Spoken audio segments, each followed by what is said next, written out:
Imagine a world where the sky itself is a battlefield, gods are wrestling for power, and one forgotten hero's journey tells us so much about ambition, about destiny. What if a myth could actually give us a shortcut to understanding power struggles that echo, even today? Welcome to the deep dive. Today we're really plunging into an ancient, super captivating story from Hittite Hurrian mythology, the myth of silver. We've got some incredible sources, the Song of Silver and the Tale of Silver. They paint this vivid, sometimes really contrasting picture of a divine figure. His story kind of challenges what we think we know about heroes and villains. So our mission today is to pull out the most important insights from these accounts for you. Absolutely. And these sources, they aren't just standalone stories. They're actually key parts of the bigger Kumarbi cycle, which is this huge saga all about the messy, often brutal fight for divine kingship.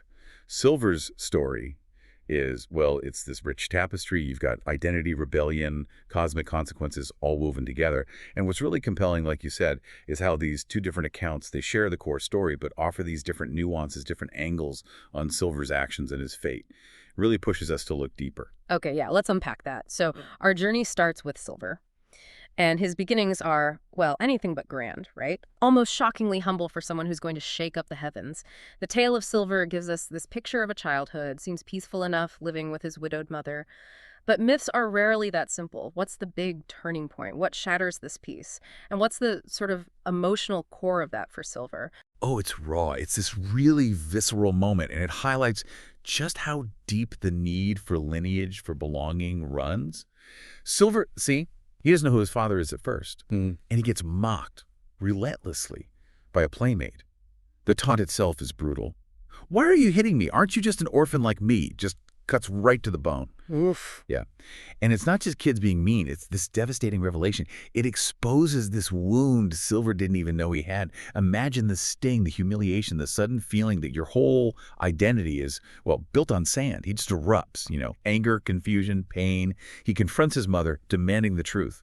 Who is my father? His world, like the tale says, is just shattered. He's heartbroken by this fatherlessness and this huge question, who am I? That's such a powerful, relatable start for a myth. So his mother, she has no choice, really. She tells him the shocking truth. Who is his father? And what does this mean for Silver going forward? She reveals his father is none other than Kumarbi, the former king of the gods, now living in Urkesh and brother of Ishtar. Wow. Yeah, it's monumental, almost world-altering information because Kumarbi, he's the god who was overthrown by the current storm god, Tiup, in that legendary power struggle. So this knowledge, it doesn't just give Silver a name. It ignites this fire in him. It's a complex anger, ambition, this dawning understanding of his divine but really complicated heritage. Suddenly he belongs to this lineage of power, but it's a lineage defined by rebellion, by loss. It's a legacy of challenging the status quo. Right. So armed with this, literally earth-shattering knowledge, Silver sets out to find his father. But it's not like he just finds him easily, right? What does Kumarbi's elusiveness tell us about the kind of legacy Silver's stepping into? Exactly. He doesn't immediately find Kumarbi, and that says so much about his father's character and just the sheer scale of this divine conflict. Kumarbi isn't just sitting around. He's off on these almost whimsical but actually deeply destructive, mischievous adventures. The text says he's creating strange giants. Strange giants, Yeah. like Ulukumi. Precisely. Like Ulukumi, that massive stone monster who almost reached the heavens, or Hedamu, the ravenous sea serpent. And the sources hint these incredible beings we hear about. That's just a tiny fraction, maybe only 1,000th, of the chaos Kumarbi is constantly stirring up. His disruptive genius, you could call it. So picture Silver. He finally knows who his dad is. He's probably expecting some kind of king. And instead he's chasing this nomadic, almost anarchic force of nature. His journey shifts, doesn't it? It starts as a personal quest for a father, but it quickly becomes about inheriting this massive, tangled legacy of divine war. He's not just looking for dad anymore. He's probably wondering how he can even approach this guy, let alone follow him or challenge Teshub. So if Kumarbi is this constantly active, chaotic force, what does that mean for Silver's specific role in the bigger picture? Is he just another weapon for Kumarbi, or is there more to it? Well, looking at the broader context, both sources definitely place Silver right in the middle of the Kumarbi cycle, this ongoing divine war. Now, the Tale of Silver does note his creation purpose isn't explicitly stated as being for taking the throne, but it absolutely confirms he becomes a crucial player in the conflict. He really embodies what scholars sometimes call a foundling prince motif. The outcast child, maybe of obscure or even forbidden origins, who rises to unexpected greatness. Okay. I see that pattern. Right? And it's not just a story trope. It was a powerful tool in the ancient world for explaining, sometimes even legitimizing, shifts in power. Think about it. An unexpected hero seems to come from nowhere, challenges the established order.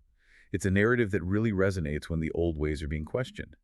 It offers a kind of divine justification for a new ruler or a new force that seems unlikely. It suggests maybe his purpose is less about his own ambition and more about being a strategic piece in Kumarbi's grand design. Okay, this next bit is where it gets really interesting for me because it kind of flips expectations. Despite the rough start, the elusive, chaotic father, Silver doesn't just fade away. How does this outcast, this foundling prince, manage to not just survive, but actually rise to such a position of power? It seems so unlikely. It is remarkable. The Tale of Silver describes him becoming this highly respected, incredibly powerful king. He's ruling over even human gods. Human gods, what does that mean exactly? Well, they were likely powerful figures who sort of blurred the lines between mortal and divine. Could be deified ancestors, maybe kings elevated after death, or even significant local spirits who held a lot of sway. And he rules with a staff made of pistachio pine. It sounds like a small detail, but it might signify something specific about his authority or realm. This isn't a minor role he steps into. He achieves what many of his ancestors, maybe even his father Kumarbi, couldn't, establishing a stable, powerful kingdom. And get this, the sources indicate that even the mighty storm god Teshup, the king of the gods, envies and fears Silver's power. Wow, fears him. Yeah, fears him. This isn't just a passing annoyance, it's a deep-seated concern for the top god. Now, the exact source of Silver's immense power, it remains a bit mysterious. Maybe it was a temporary win in Kumarbi's bigger war, or perhaps a unique strength he forged himself. That ambiguity makes his rise even more compelling and definitely more threatening to Teshup. So he's a king feared by Take-Up himself, and then the story says he travels with his vizier back to his birthplace. Something unusual and fearful happens at the city gate, but the text is broken there. Typical. What can we piece together about what he was trying to do, or the significance of going back home? The broken texts, always leaving us wanting more. But the fragments we do have are like looking through a keyhole at a really crucial moment. It suggests his intent was either, 1, to directly seek out his mischievous father, Kumarbi, finally track him down. Or possibly he was acting on Kumarbi's direct orders, maybe sent to attack or frighten other gods, especially Teop, right there at that symbolic location, his own birthplace. The text paints this vivid image of him standing as straight as a dagger at the gate. It hints at this strong, almost aggressive posture. Like he means business. Exactly. It reinforces the idea that Silver, by this point, isn't just a ruler. He's an active instrument in this larger divine power play. He's part of the plan to disturb, to panic the reigning gods. So this trip back to his roots, it feels loaded with purpose, with this sense of imminent confrontation. It definitely sounds like he's building momentum. He expands his rule, gets some gods on his side, seems almost unrivaled. And then he aims even higher the sun and the moon themselves. What happens next? And is this where our sources start to disagree? This is exactly where the narratives really fork, and gives us such a profound insight into how these stories could be shaped and reshaped. Our two sources offer starkly different takes on this absolutely pivotal moment. Okay, so first, the Song of Silver. In this version, Silver challenging the sun and moon is portrayed as pure, uncontrolled ambition and hubris, just arrogance, and it leads directly to cosmic disaster and destruction. It symbolizes why he's unfit for kingship, violently disrupting the whole celestial order. Here he's consumed by his power lust, a classic tragic flaw bringing chaos. Okay, pretty clear condemnation there. Right, but then you have the Tale of Silver, and it paints a very different picture. Now, Silver still drives the sun god and moon god from their thrones. That part's the same. But then the narrative takes this surprising twist. The sun and moon, they plead for their lives. They warn him, if we die, all the lands will plunge into eternal darkness. And crucially in this account, Silver's heart is then filled with mercy and love. He actually chooses to spare them. He prevents the cosmic darkness. Yeah. This version adds this. It tells us these were living traditions, maybe reflecting different theological ideas or political agendas, or just different interpretations of this really powerful figure. It really encourages us to look beyond simple heroes and villains and appreciate how rich and multifaceted these ancient stories were.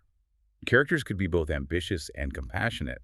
That nuance often gets lost when we only have one side of the story. That's a really powerful takeaway for how we approach any historical narrative, really. So given these contrasting portrayals, how does Silver's story actually end? Does he finally face Teup, the storm god he seemed destined to challenge? Well, again, our sources give us slightly different endings, leaving us with this lingering sense of two possible realities, two potential fates for Silver. The Song of Silver, that one gives us a pretty definitive resolution. The storm god Teup finally steps in, stops Silver's rebellion, stops the cosmic chaos he caused. Teup comes out victorious, restores his own kingship, brings back cosmic order. It reaffirms his legitimate rule. This version neatly ties everything up, reestablishes the established power. Okay, order restored. Right. But then, the tale of Silver. It leaves that final confrontation with Teup much more ambiguous.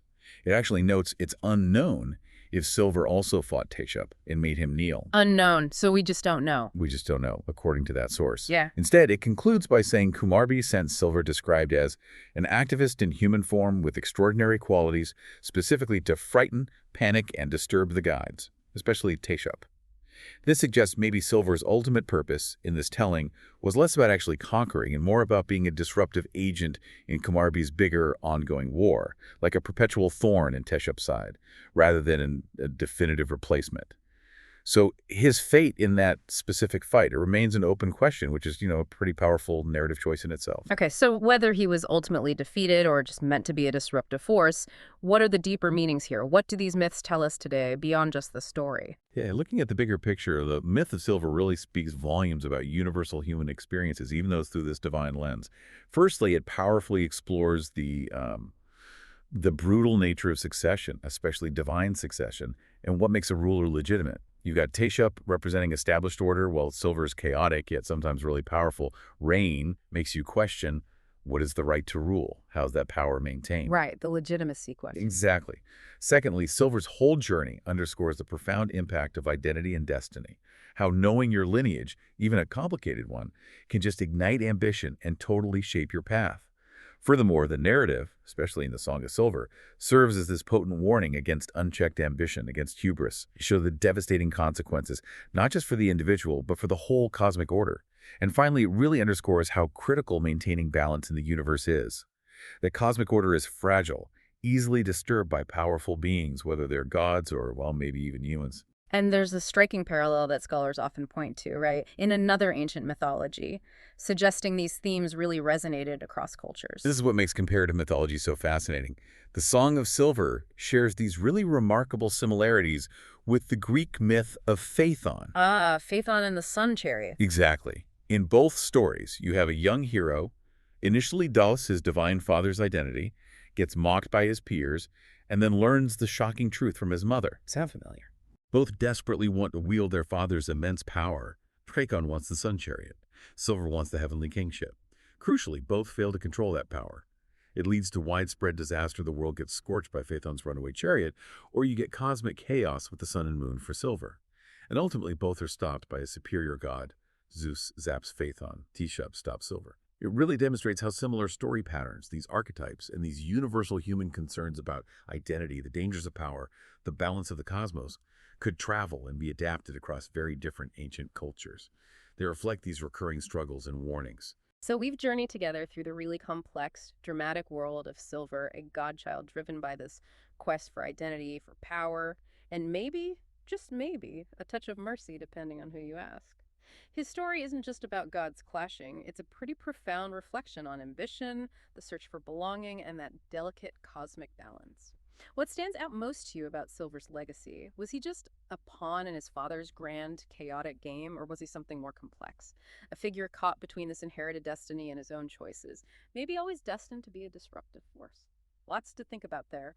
I really hope you've enjoyed our deep dive into this mysterious corner of ancient myth today. If you liked it, maybe share it with a friend who enjoys this stuff too. Until we meet again next week to follow the trail of another ancient legend, take care.